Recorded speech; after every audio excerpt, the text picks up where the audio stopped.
Umaandar na ang 48 oras ni Pastor Apollo Kibuloy para magpaliwanag kung bakit hindi siya dapat arestuhin matapos ang paulit-ulit na pang-isnab sa mga pagdinig ng Senado.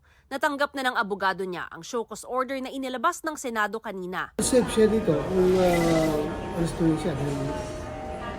Andiyan naman yung ating Sergeant Arms. Aalagaan siya dito kung makulong siya dito. I cannot think of an acceptable reason na hindi siya paarestohin. Lalo na kung mananatili siyang magsabing he sees no reason to honor the Senate's invitation or subpoena or show cause order. Nang tanungin kung posible bang hindi na lang ikulong si Kibuloy, Depende Sa chair. decision ng Senate President kung may for medical reasons or whatever reasons. Depende yan kung pagbigyan siya. All he has to do is to request. pero sabi ni Senadora Risa Hontiveros, gas-gas na raw at hindi katanggap-tanggap ang medical condition bilang excuse. Kung walang paliwanag hanggang Biyernes ay ipaaresto na siya ng komite. Sabi naman ng abogado ni Kibuloy, pinag-aaralan pa nila kung personal na haharap si Kibuloy o susulat para magpaliwanag. All options are open, ano? We are deliberating still, no? But definitely we will comply with the show cause order.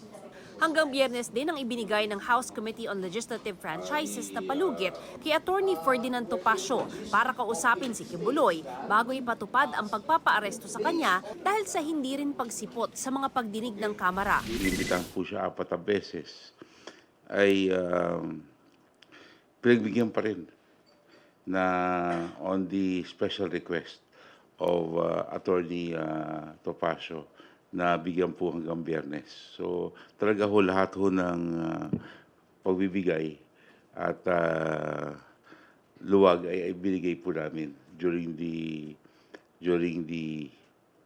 5-month hearing. Sinagot din ni Congressman Gus Tambunting ang pahayag ni Vice President Sara Duterte na dapat bigyan ng patas na pagdinig si Kibuloy. Nagalang po natin yung opinion niya. As far as due process concerned, dito po sa hearing po namin, 6 months has been given, 5 months of hearing, 6 hearings were conducted, and palagay ko mas maraming ang sinabi yung kampo ni SFNI kesa po sa mga congressmen. All those in favor, please say aye. Kanina ay naprubahan na sa ikalawang pagbasa ang committee report kaugnay sa pagbawi ng prangkisa ng Suara Sug Media Corporation na nag-ooperate ng SMNI. Daraan pa yan sa ikatlong pagbasa at kailangan ding ipasa ng Senado. Nauna nang sinabi ng abogado ng SMNI na kampante silang walang nilabag sa prangkisa nila. Kahapon dumalo sina dating Pangulong Rodrigo Duterte at Vice President Sara Duterte sa prayer rally bilang suporta kay Kibuloy. Doon binanata ng dating Pangulo ang panukalang charter change. Ang puntarya talaga nila, ito. Yung term extension. Huwag lang kayong magpaluko. Huwag kayong pumayag sa kabalustugan na yan.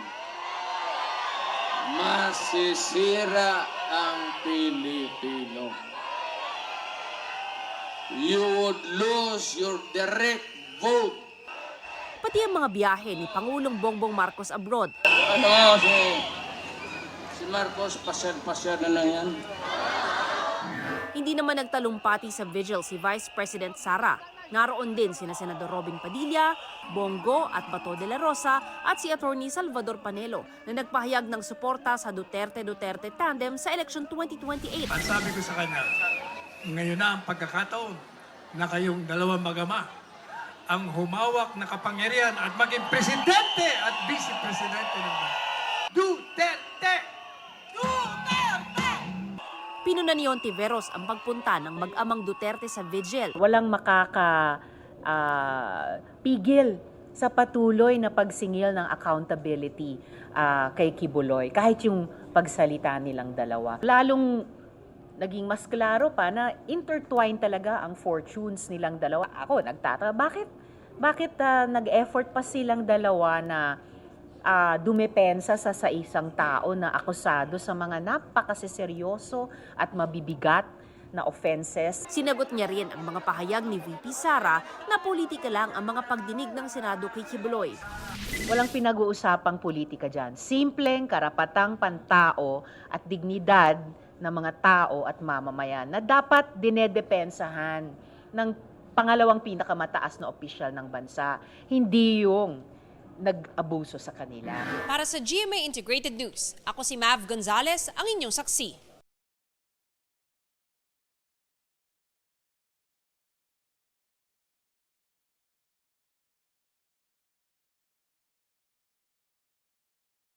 Sa gitna ng kanilang working lunch, kinumpirma ni Pangulong Bongbong Marcos, tinanong siya ni German Chancellor Olaf Scholz kung ano na ang update sa investigasyon ng ICC kay dating Pangulong Rodrigo Duterte. I think we just wanted to be informed. But I went further, beyond just explaining the position of the Philippines in vis-a-vis the ICC. I also went further and said we have actually completely changed the concept of the anti-drug campaign. Is that, in my view, the enforcement can only take you so far, and we have taken it as far as we can, and maybe in the opinion of some, we've taken it beyond. At bilang tugon sa patotsyada ni dating Pangulong Duterte sa umano'y pamamasyal lang ni Pangulong Marcos sa kadalabas niya ng bansa, ipinakita ng Pangulo sa media ang listahan ng kanyang mga pulong dito sa Berlin. Ito yung schedule ko. Saan yung pasyal? This is my schedule for today. Where's the paseo? Wala. Yung kasama niyo kami. We don't make pasyal.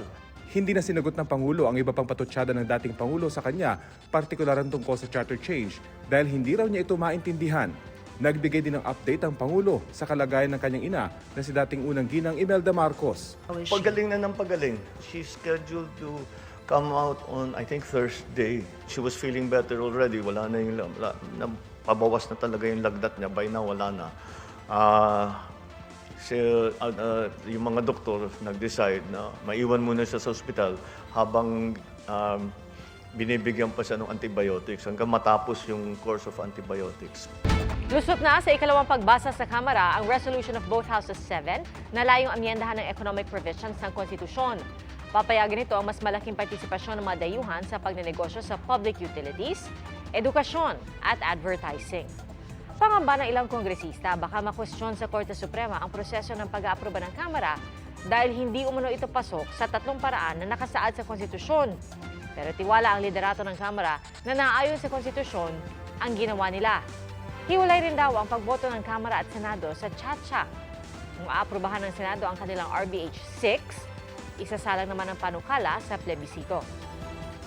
Sa susunod na linggo, target ng Kamara na aprubahan sa ikatlot huling pagbasa ang RBH 7.